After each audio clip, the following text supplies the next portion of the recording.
Welcome back. Just got to Raquel, and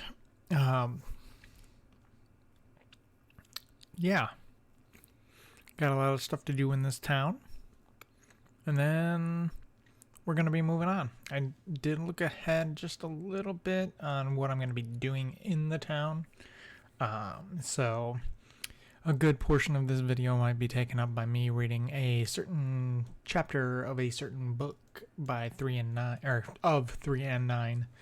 So let's get to it.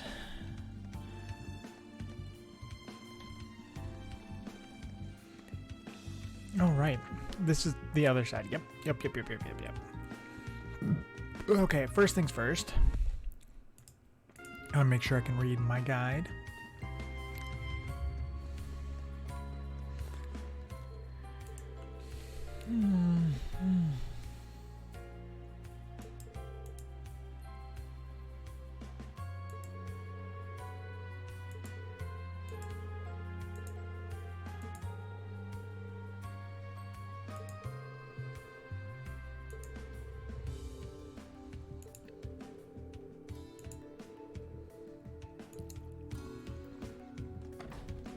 Not only is it a good place to get information, but it's a good place to get books, apparently.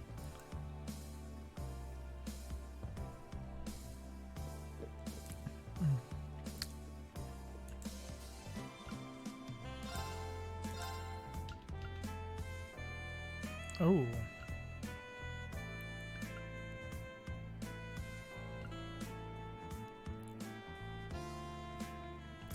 Do I have to get this scarf? I think I have to get that scarf. Yep. That's the thing that I need to get.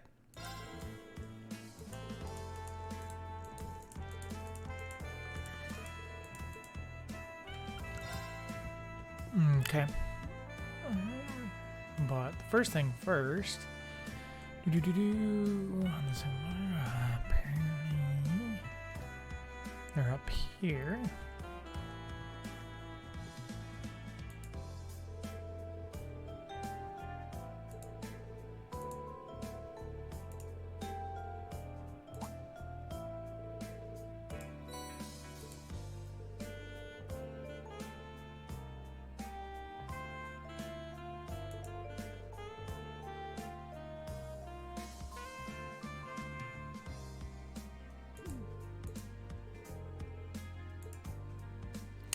You know, I find it kind of weird that, like, you're going through these games and just these random people will be like, oh, you know, I'm done reading this book. You can have it. Apparently, there are no collectors except for the players. Like, the players are the only people that collect things. Apparently, everybody in this world is super nice and they just, like, give you things.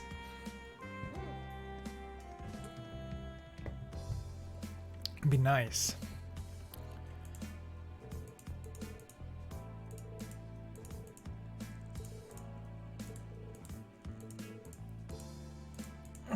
Okay.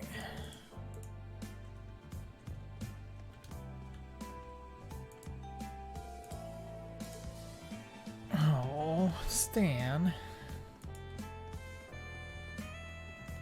The games that I can play down here.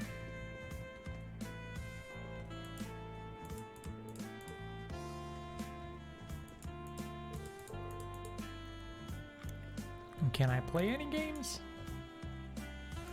Let's play a blackjack, sure.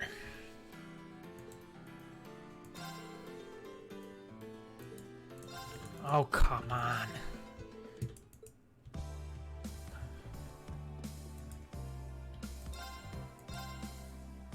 What? I want...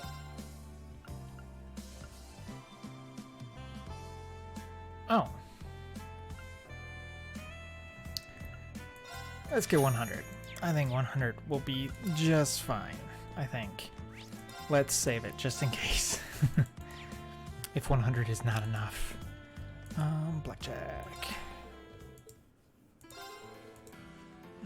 Hopefully, blackjack is pretty much the same. Ooh. Stand.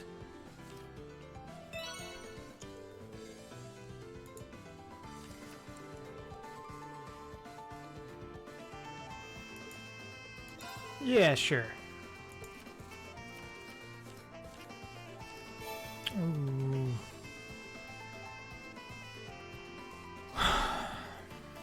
It is highly unlikely that I will be okay. Ah, damn it.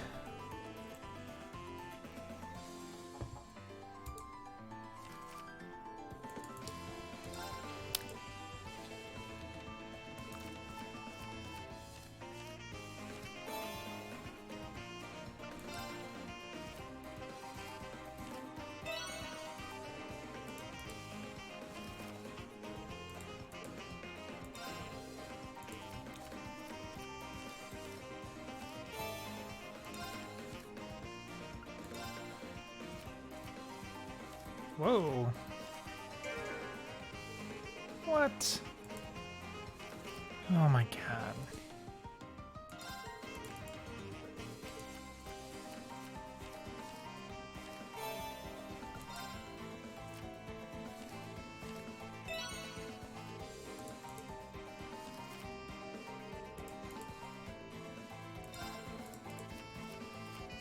Gotta win big.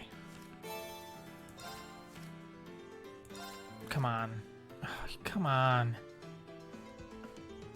Gotta be kidding me. Yeah, of course.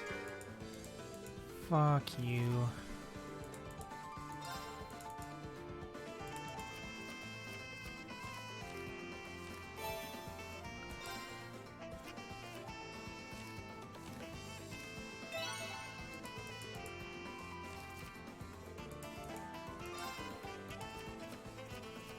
You're never gonna let me win 2 in a row, are you? Better not be an ace down there.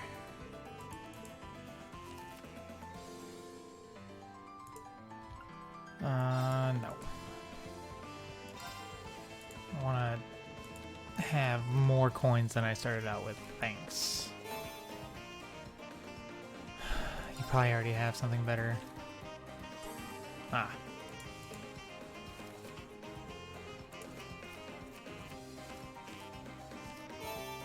Oh, well. I'm glad it, I'm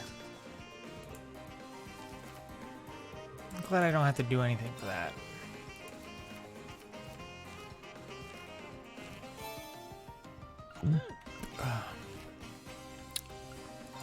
That better not be a face card.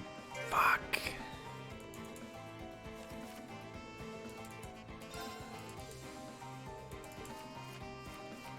Yeah, I have a feeling like this won't let me like win more than like a couple in a row.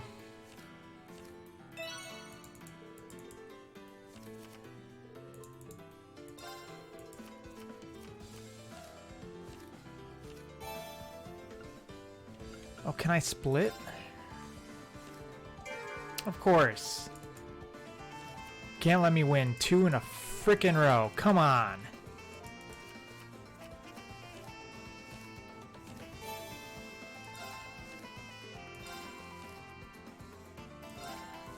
Fuck it. Whatever.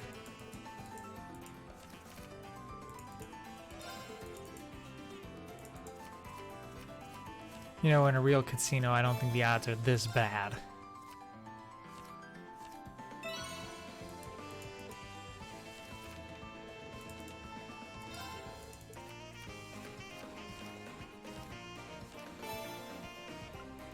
Oh my god.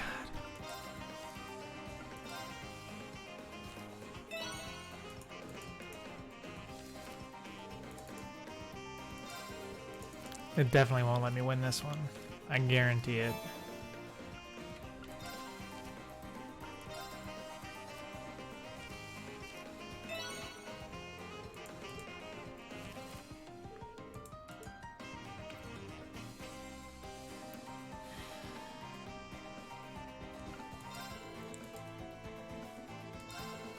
Nope.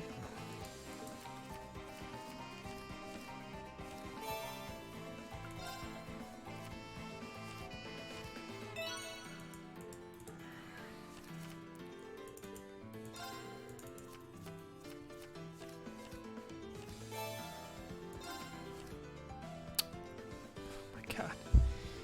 You are evil. You are evil. You are just so evil.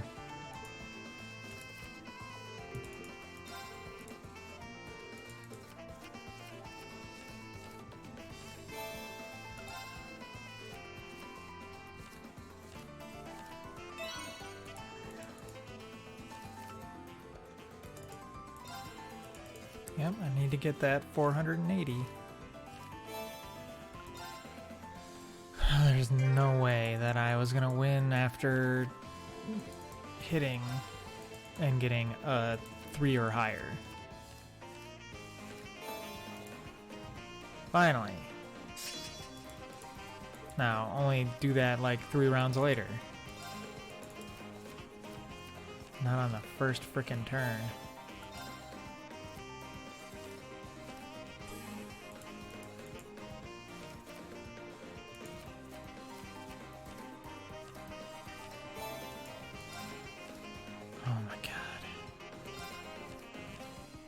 Why? Why?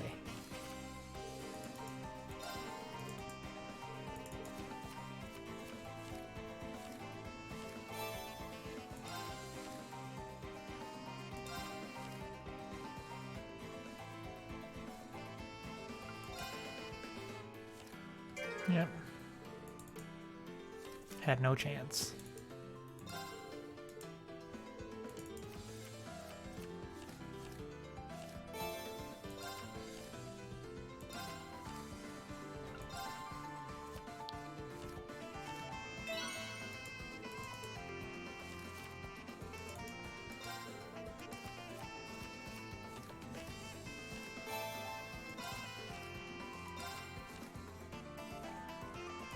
Now this one's gonna kill me. Yep.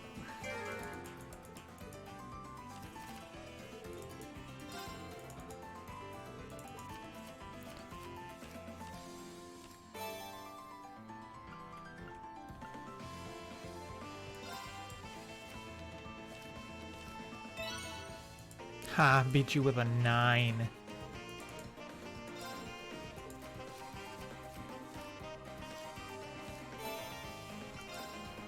Probably got an ace under there.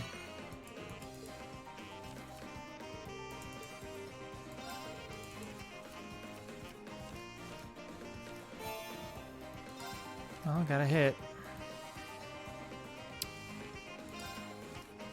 Yep, figures. Figures. Screw you too.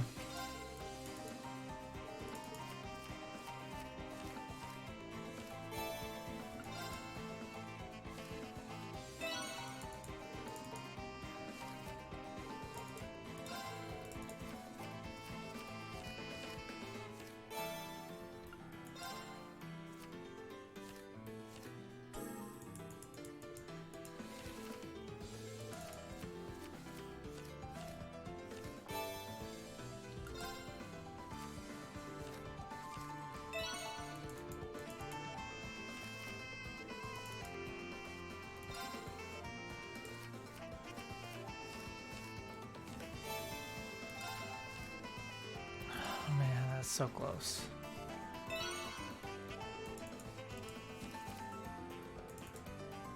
Yeah, let's do it. Why not? Let's go for broke this time. Sweet diggity.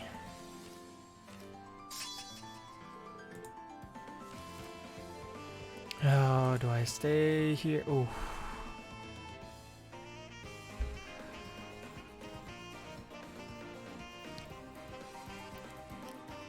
This is gonna be dumb. I know this is how they get you, but if that's a 10 under there, we tie. Yes! Oh my gosh. Whew! I am out of here. No, I am done. Apparently blackjack is the only game we can play. Okay. Oh. Nope, don't need to equip it. Oh. Get stuff in here.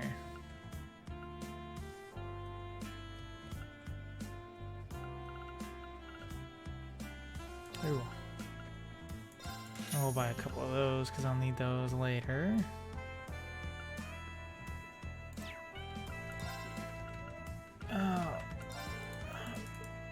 Okay, let's buy one more scarf for the road.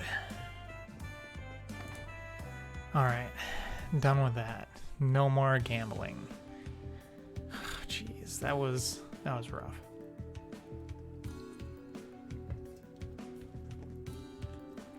Okay. Got that.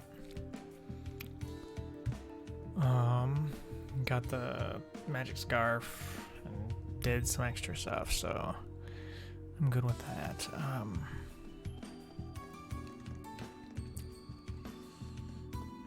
The hermit. Yep.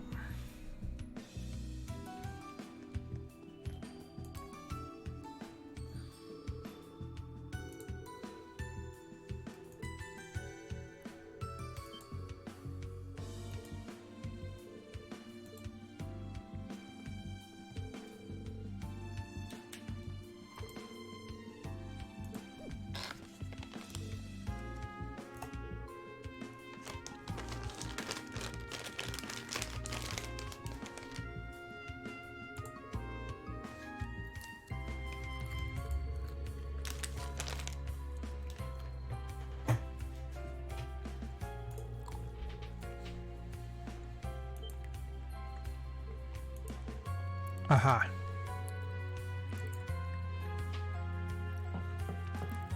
Please come in.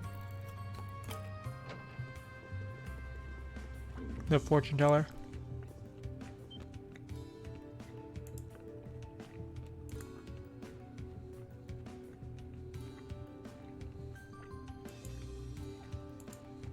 Ash, everyone, welcome. I'm so glad you're safe. I couldn't believe it when Sydney told me. But where have you been? Sorry about the noms.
Cool.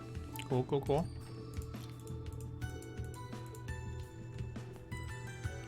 Alright, did that.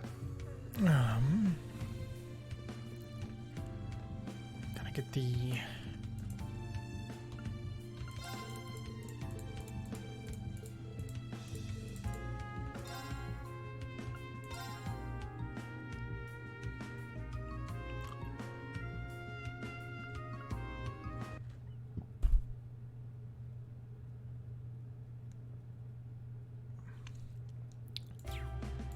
Nope.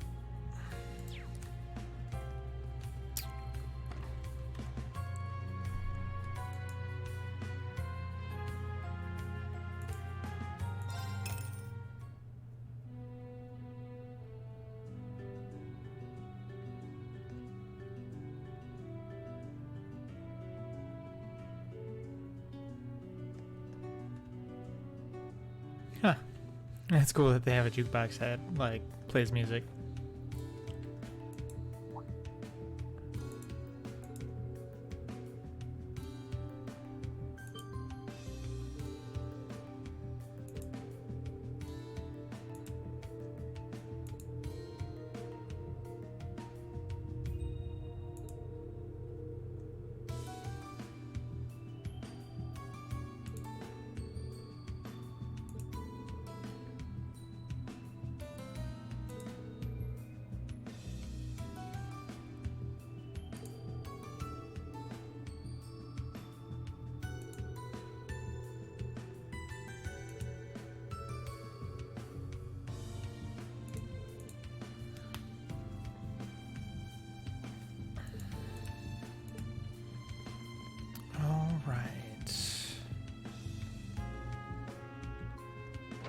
Gotta go here.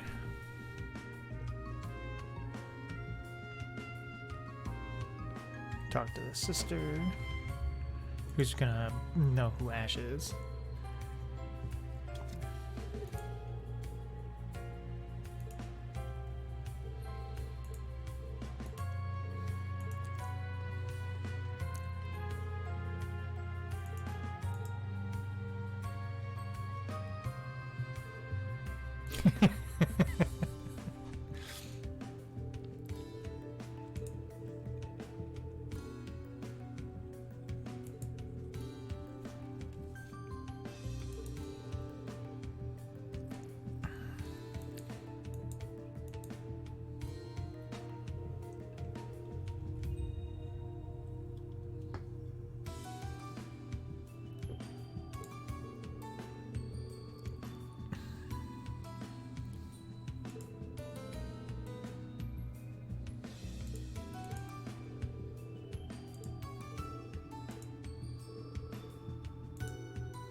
But we need to play Vantage Masters.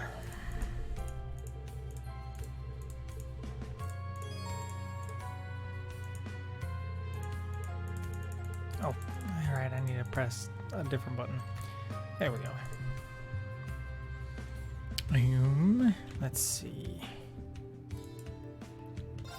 Let's see if I need to switch anything out.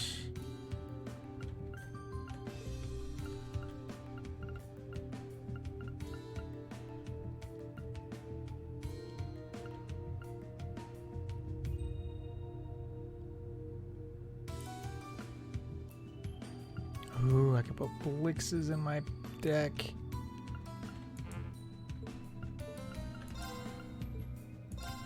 There, put one of those in.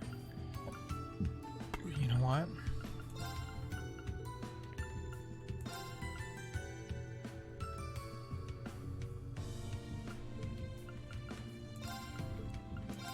I like to have a little bit of options to go with.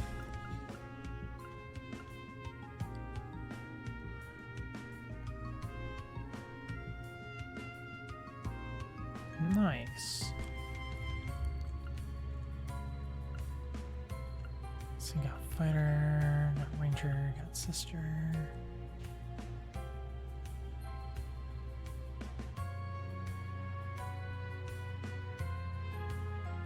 I could just put her up front and have her heal herself the whole time.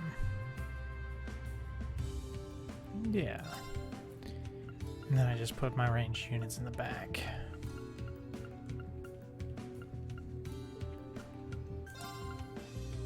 I really don't want that. Many earth. Let's throw in another fire. Let's throw in another Blix.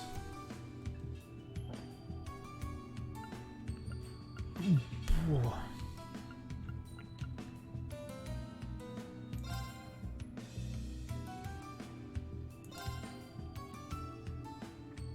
we're good to go. Bring it. May the goddess bless this match of ours. May I go first this time? Ah, sweet diggity. Oh, let's see.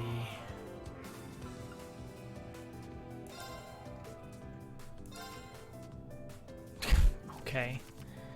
Well, I'm not going to be doing anything first turn. Oh, maybe I will be. Let's move you up front.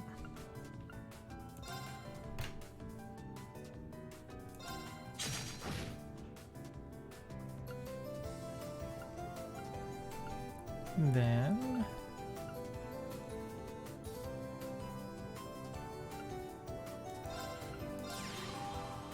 put that one back there. And end my turn.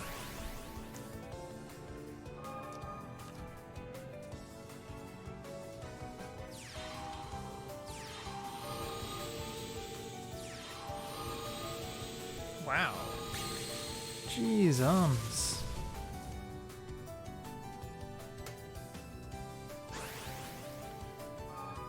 This might get rough.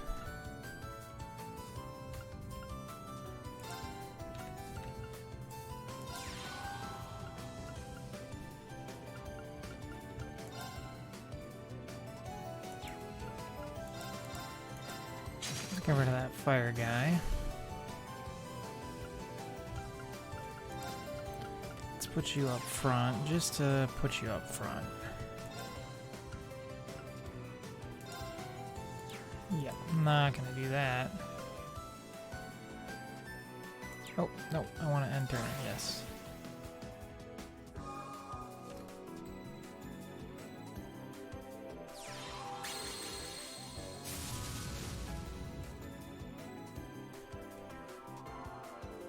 Are you ever gonna stop?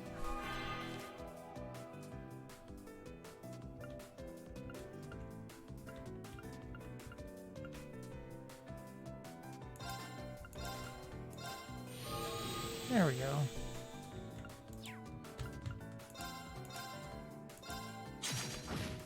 Get rid of that one. Get some damage in on that. You can just sit back and relax. There we go. Nope.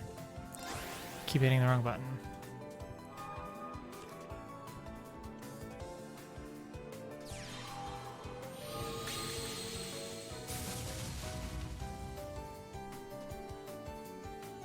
I'm never gonna be able to take that thing down.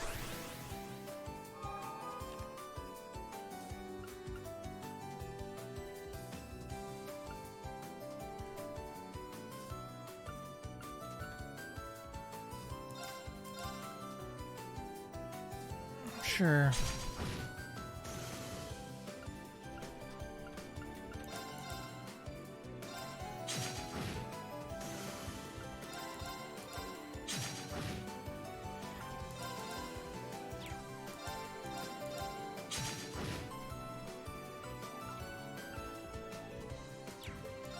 Keep hitting the wrong button.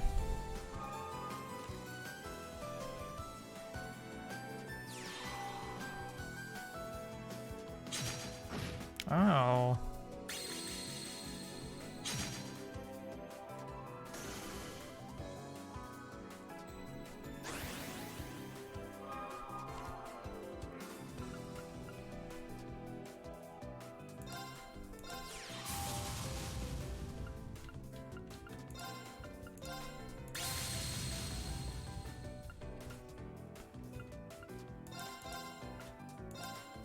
Get rid of that thing.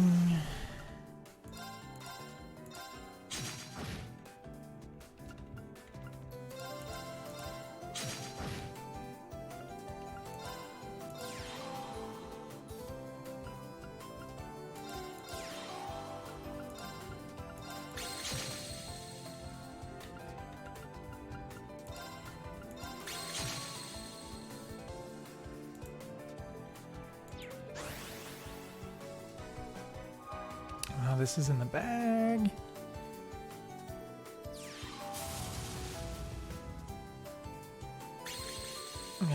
so. Yep.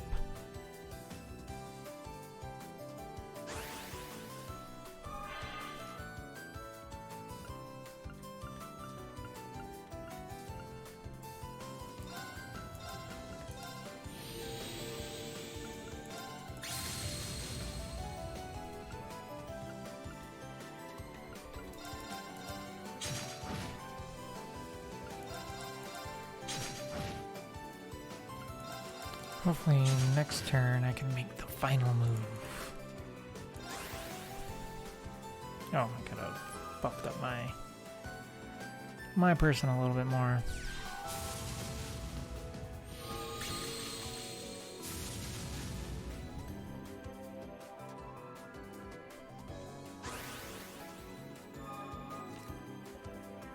Oh, sweet diggity.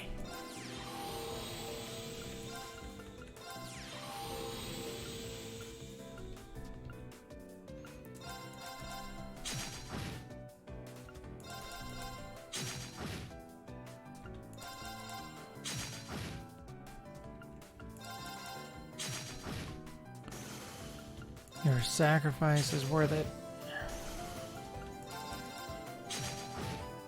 Oh, guess I still have a lot to learn. Yeah, just a little bit. Alright. I have one more place to go to before I go there.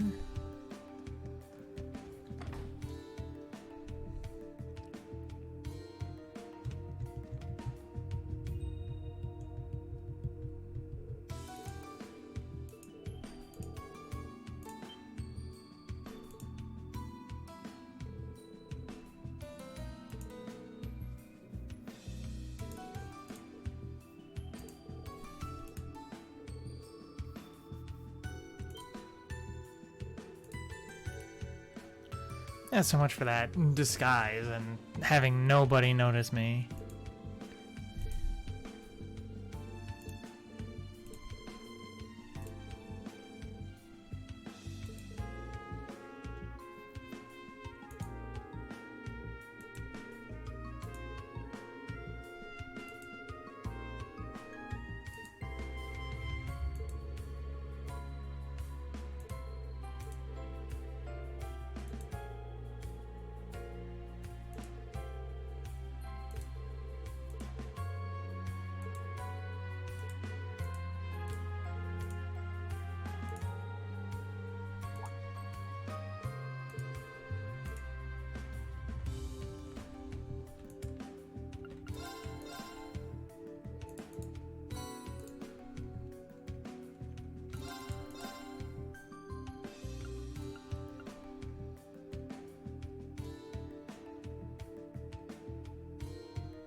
Okay.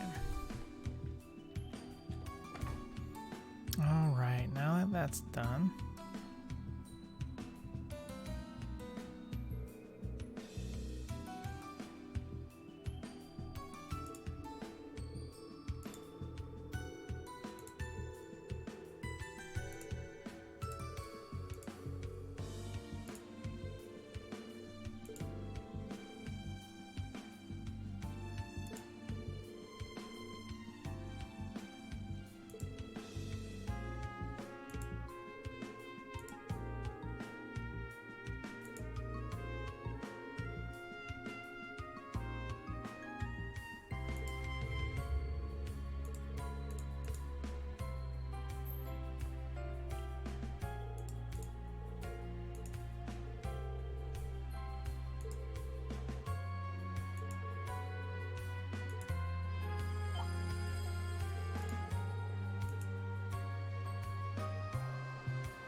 I'll thank you to stay put. Aww.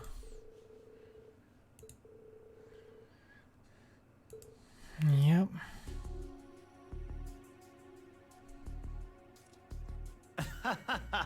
We meet again, new. I've been hoping for a little heart-to-heart. One generation of Thors to another.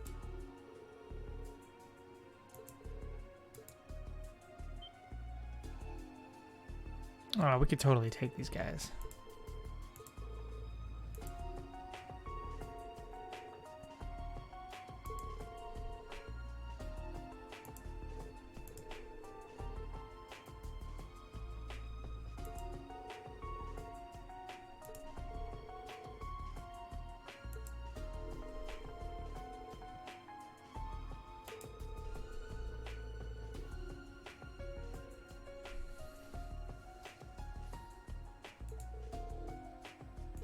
That's quite enough, Kleist.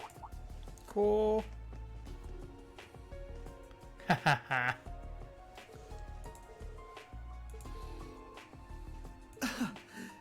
I should think that obvious, Hugo. You are bothering my delightful guests. That's a rather aggressive move to make after inking such a delicate agreement. And as a journalist, I can't just turn a blind eye. I mean, I'm right.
Pardon my manners.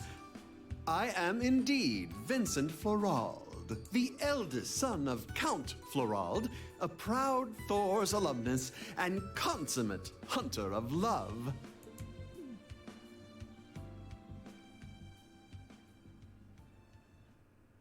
Wait.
Yeah, basically, we can't have you seceding again.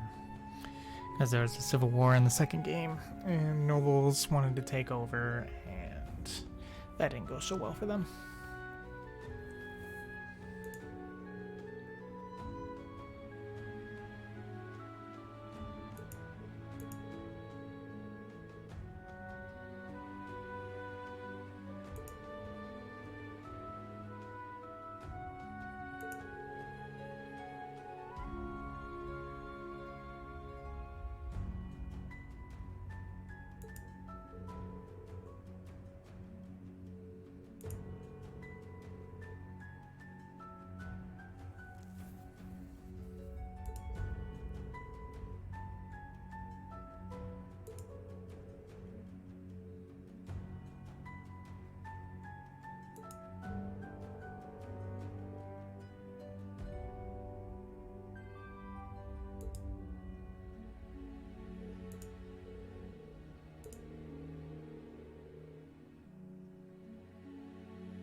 Yep, one of them died. Oh, come on. Joshua is one of them. And I can't remember the name of the other one.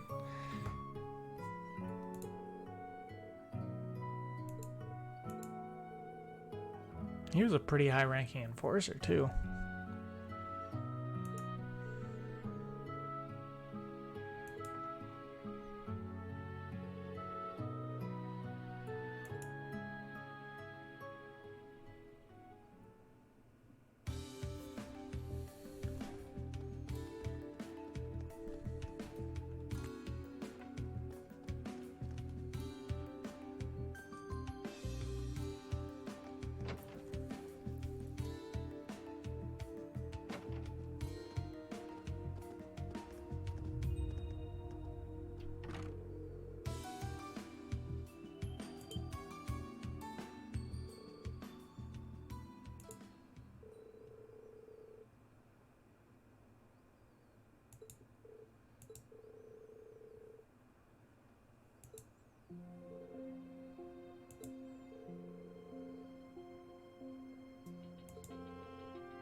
Well, that's a threat.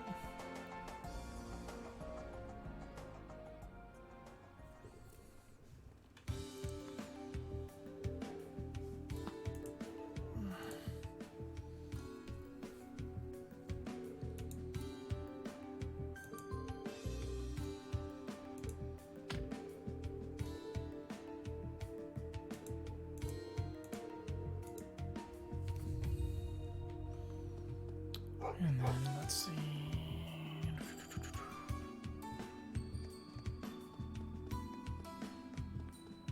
Uh-huh.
Alright, gotta go back to the casino.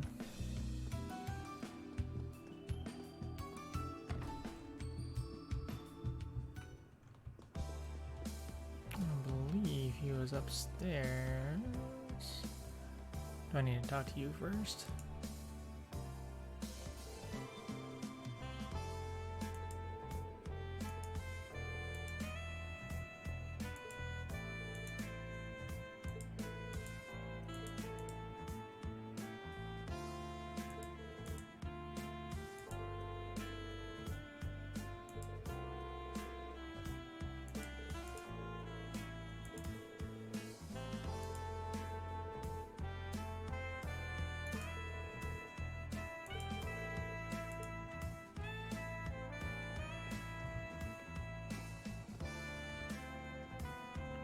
that was just one of those things.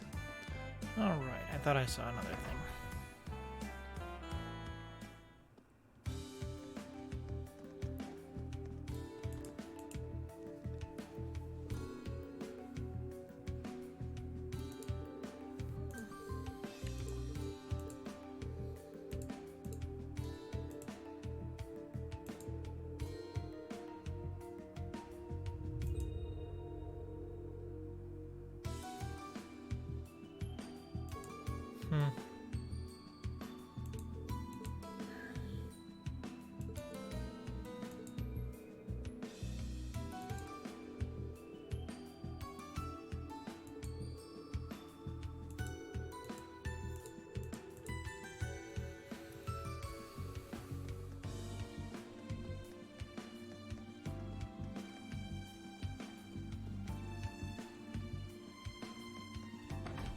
How did he not see him go in?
Man, I can't go there.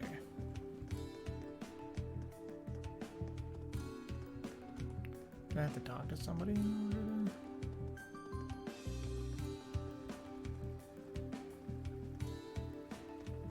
Ah. Okay.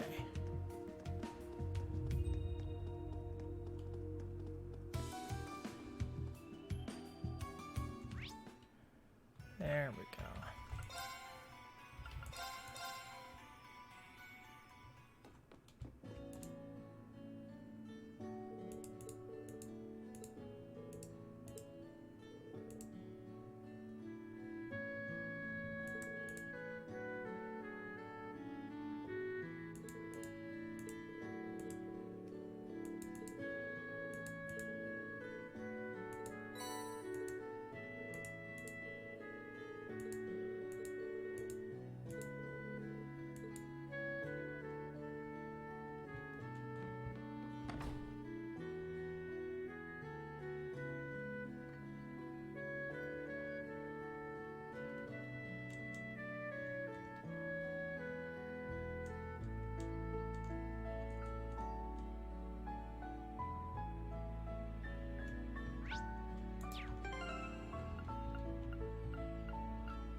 I got this in the bag. Come on, do it. Do it. It's There we go.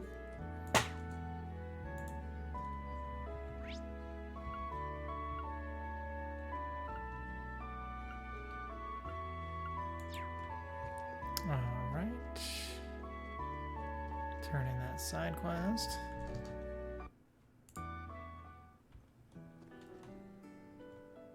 Oop, went out the wrong way.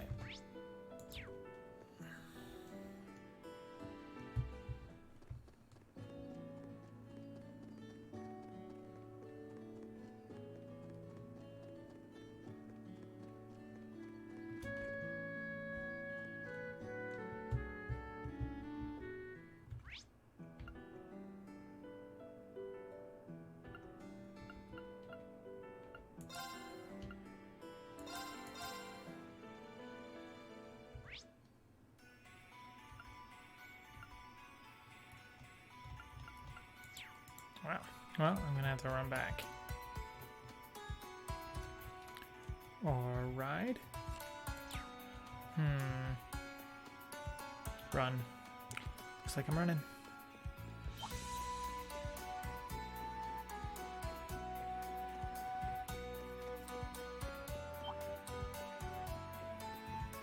You can't catch me. I'm the gingerbread man.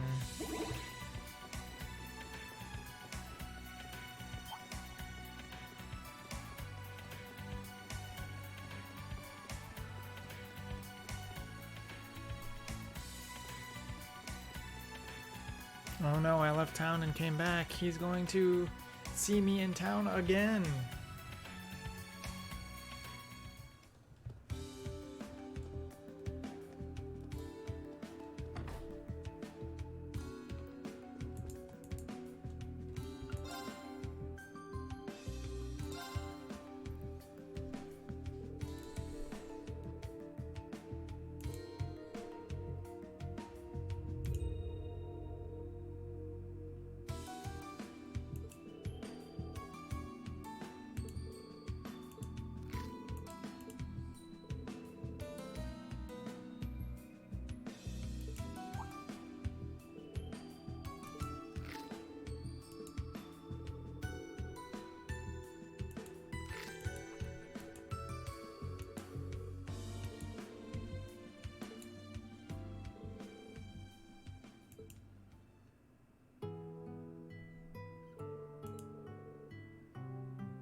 Apparently you do.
Yay, we did it.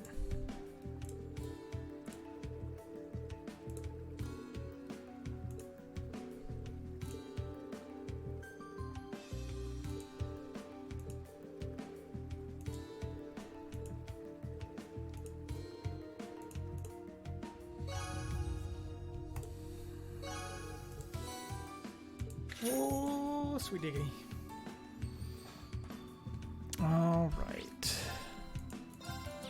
Alright, I have not done the thing that I need to do yet, which is in here, and in there, and right here. Whoa, this is a long one. Yeah, after I'm done reading this, episode's over. Okay.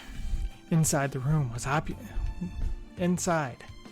opulence, made manifest, the best of the best, enough to make the wealthiest noble envious. In the center of its spacious layout sat Haldor Bahn, reclined on a sofa. He brought a glass of wine to his lips as his features twisted in a wry, unpleasant expression. Absolute incompetence. Such a simple job, and yet apparently one completely beyond them. Mr. Barn had fully grasped the situation. He had given the order that no one be allowed in, yet there were now 2 children standing before him. Given the commotion outside, it had been easy to guess what had happened. Though their appearances made it hard to believe, the 2 standing before him were no doubt professional assassins, here for his life. Still, Haldor maintained his composure. He kept this realization hidden and didn't allow so much as a hint of panic to creep into his features. The source of this confidence was a certain colossal machine that sat on the floor before him. Its mere presence made even the impossibly spacious room feel cramped. It towered over 2 arg in height, with 6 spider-like legs protruding from its body. Its humanoid upper half stood erect, with 4 menacing arms stretching out from it. The entire machine emitted an eerie glow, making for a most intimidating sight to behold. "Wowee, that's a big one," Nine remarked, glancing up at it. "An archaism." Three exclaimed, immediately shifting to a battle stance. "This beauty is a new favorite of mine, a rather fruitful find at a recent back alley auction I happened to attend. And it wasn't cheap, let me tell you. But no, I didn't stop there. I'm a man who doesn't do things by half measures. I paid a princely sum to have it outfitted with the most cutting-edge technology available. Mira well spent, in my opinion. I dare say it has enough firepower to easily wipe out an entire platoon of soldiers if I wanted it to. In fact, it'd be mere child's play." Barely able to contain his smug grin, Haldor looked like a boastful child showing off his expensive toy at school. "So the bums outside were just bouncers, then? And this monstrosity is what's actually here to protect you?" Three deduced. "Oh, a sharp one. That's precisely correct," Haldor said gleefully. "As long as I have it by my side, my safety here is guaranteed. And once I make it to the Republic, I'll be untouchable." He let out a long laugh, his voice rising higher and higher, echoing endlessly throughout the gaudy chamber. Shockingly stupid. He really is an idiot, huh? The duo's comments weren't born from simple overconfidence, even if they did somehow fail in their mission, and even if Haldor did somehow manage to make it to Hyue territory. He had already been marked for death by the organization. They would pursue him to the bitter end, to the last man. He had 0 chance of survival. "Attack!" At Haldor's order, the archaism lurched into action. It set its sight on 3 and charged straight for him. 9 took the opportunity to begin casting her arts. While her partner specialized in close quarters combat, she was a force to be reckoned with when it came to orbital arts. As she began the charge, however, one of the archaism's arms rapidly folded out into a gun. The muzzle pointed in Nine's direction. Without delay, it sprayed a hail of bullets at her. "Whoa!" Nine evaded the gunfire by a hair's breadth, but was forced to abandon casting her art. The archaism focused its attention back on 3, who was busy fending off its melee attacks with his longsword. 9 sprinted to the other side of the room and started her cast again. The machine's aim was too adept, however, and she found herself unable to escape it long enough to get an art off. It appeared that their foe was equipped with a powerful arts detection sensor, one that allowed it to identify incoming orbital attacks and counterattack before they could be launched. Forced to abandon her casting yet again, 9 screwed her face in frustration and suddenly gripped her plush bear. "Humph, this thing doesn't play nice. I quit," she said in a huff. It was a fair point. Poison-tipped needles wouldn't have been particularly effective against the steel plating of a machine, and without the ability to cast her arts, 9 found herself at a loss. 3, however, remained unperturbed and readied himself for another onslaught. I'm gonna grab a little shut-eye. Wake me up when the fighting's over, okay? 9? 9 said as she flopped down on one of the room's sofas, using her bear as a pillow. 9? Cut it out! I need you to stay awake! 3 shouted from across the room. Despite this, 9 didn't react at all.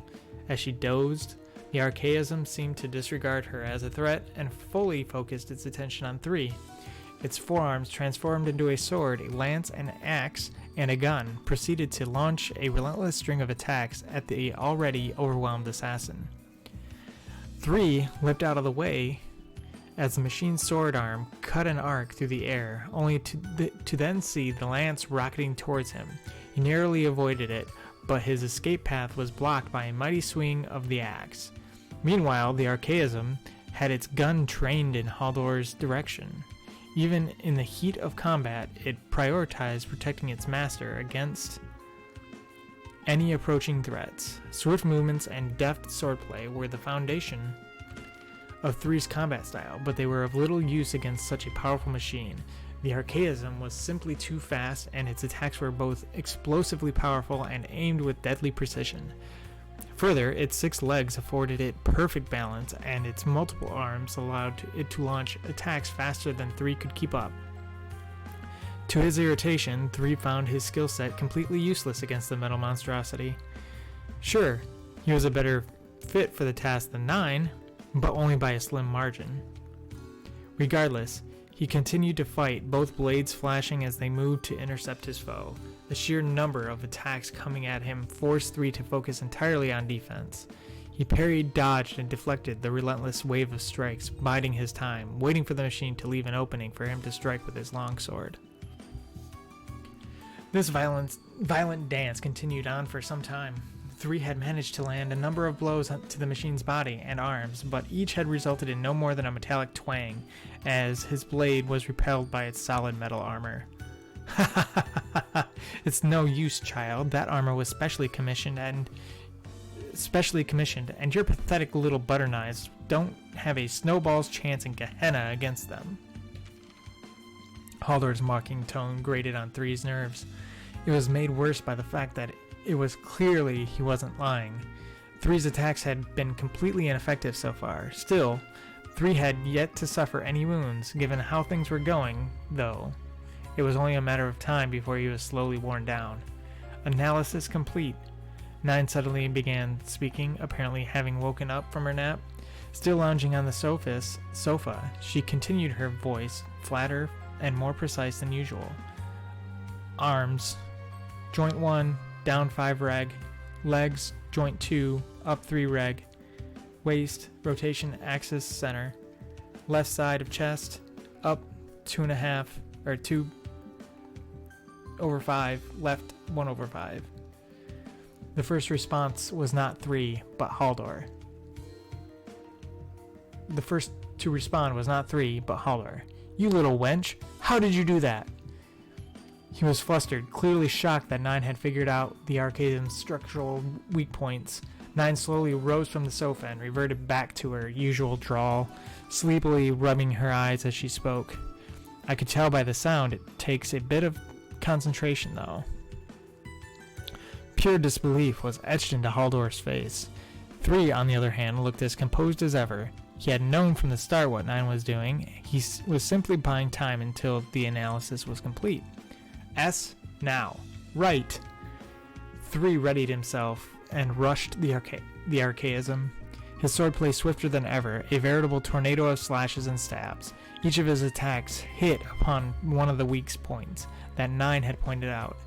He suddenly switched to his short sword and performed the same volley of attacks, hitting each point a second time. But the result was the same as before. Nothing save the high-pitched, metallic sound that rang out with each hit. It didn't appear that the archaism had been damaged in the slightest. Haldor was beside himself with laughter, relishing watching the young assassin struggle. What a joke! You can swing those little swords of yours until the palms come home, but you're never getting through that armor.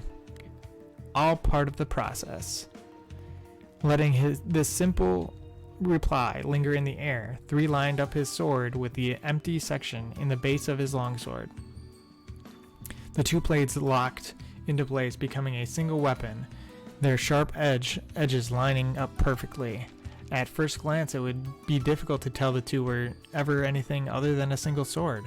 Haldor watched the process with interest, but then burst into mocking laughter a moment later. Proud of your pocket knife, little boy? Do you honestly think that will be your ticket to victory? Truth be told, even in its combined state, the reach of the 3 sword hadn't improved any, nor was the weapon sharper or faster. The slightly increased weight of the blade may have provided some increase in power, but certainly not enough to break through the Archaism's thick armor. Given the opponent at hand, the weapon truly seemed little better than a toy. 3 chose to remain silent and let his weapon do the talking. He swung it at the weak point on the Archaism's leg, the same spot he had targeted before. This time, however, his strike was followed by a loud explosion, and the Archaism's leg flew across the room. The blast seemed to have come from within the Archaism itself, and was powerful enough to have blown its limb clean off. The blast appeared similar to that of a fire element art, but neither 3 nor 9 had appeared to have cast anything. Even if they had, the Archaism's sensor would surely have detected it. What the... Haldor stammered, his face twisted with shock and fear. Another swing by 3 sword, followed by another explosion. A second of the Archaism's limbs was sent flying to a corner of the room. What the hell is going on? Haldor screeched, no longer trying to hide his panic. His tone quickly deteriorated from alarm to abject terror. This is no ordinary sword. 3 began to speak, his face devoid of expression. It's fully integrated with a battle ornament, forming a single weapon.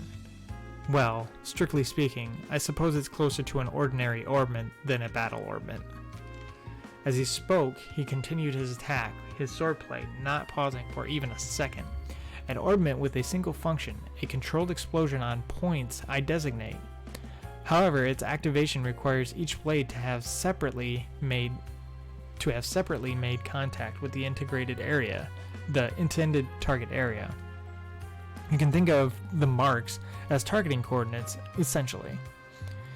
Even though 3's initial attacks seemed to have been repelled, they were actually preparatory steps in this process. The subsequent explosions were the true attack. The 3rd strike to the same location, this time made with the unified blade, results in the explosion.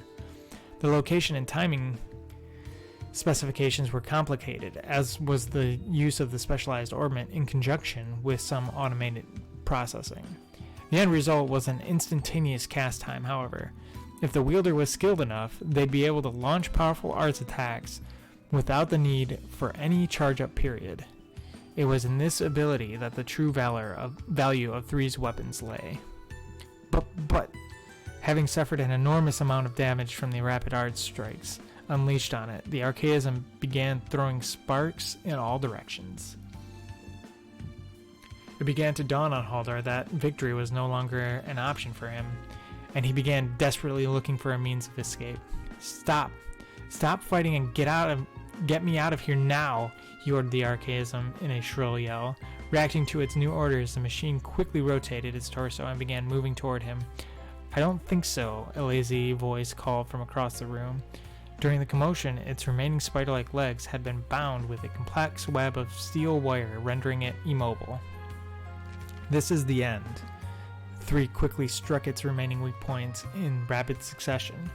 The resulting series of explosions tore the machine to pieces, littering its surroundings with burnt steel and charred components.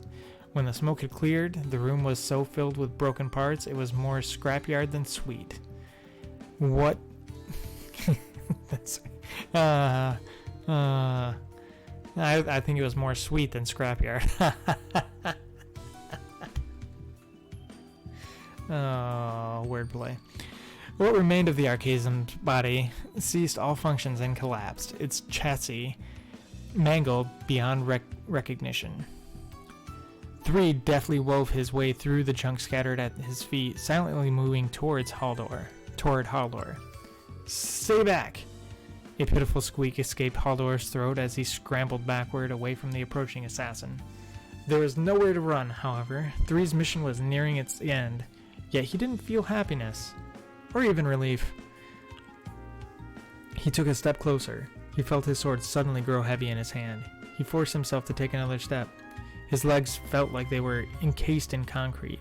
His whole body felt like it was desperately rejecting his advance, trying to pull itself away. Another step. This was how it always ended. All that remained was for him to fulfill his role. He was nothing but a tool, a machine. This was how it was supposed to be. 3 took one final step forward. There's no need to share any details with you.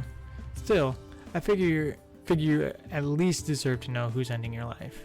To know, 3 thought to himself, whose name to curse as you burn in the fires of Gehenna? I am 3 of Swords. He plunged his blade deep into Haldor's chest, piercing the man's heart. I'm an assassin for the organization. By this point, the panic on the second floor had largely subsided, and the ship's security guards were finally starting to move up to the 3rd floor. Picking up on this, 3 and 9 quietly broke open the window and jumped through it to the sea outside. It's a good thing this mission wasn't on an airship. That would have made escaping way more of a pain, 9 remarked. Agreed. She was right, escaping from an airship would have necessitated a special aircraft for the operation, as well as forcing the 2 to leap from ship to ship mid-air. It wouldn't have been entirely impossible for the young assassins, though, and surely someone in their wide world had carried out such an operation before. 9 softly called out to 3, again using her preferred nickname for him. He was a corrupt man, an evil man. The 2 of them looked back toward the ship. There's no need for further explanation between the 2. Yeah, 3 said quietly. I know. He had been thorough in reading through the mission dossier, and knew that 9 spoke true. Haldor was a bastard, through and through. One that had performed all kinds of horrible acts in pursuit of Mira. His mere existence sullied the world, and society was better off with him no longer part of it. Not that it matters either way. When it came down to it, a hit was a hit. A target could be the person with the purest heart on the continent, or the scummiest bottom feeder imaginable. If an assassination order came in from the organization, 3 and 9 followed it. That's how it always was. I guess. 9 went silent. She took something out from her plush bear and began blowing into it. It gradually took the shape of an inflatable raft, big enough for 9 for 1. 9 climbed aboard it and flopped down, once again using her bear as a pillow. I'm gonna catch another few winks. I'll leave this part to you, S. Okay? This part meant for 3 to swim them both to shore. Your legs work just fine, he retorted. Do it yourself. Despite his words, 3 felt a twinge of something resembling affection in his heart. He and 9 had been operating together for over a year by this point. She was a little younger than him, and he sometimes found himself thinking of her as more of a little sister than just his partner. Their natural rapport aside, she was also someone he could truly rely on during their missions. Despite this, 3 understood the situation. He understood that even if 9 was his partner, even if he thought of her as a little sister, he could never let his guard down. He could never truly trust her. Oh. Whew, that's a bit of information. Nice action in there. Oh. But, alas, it is due time for me to call it a night. Have a good one, everyone, and I'll see you in the next one.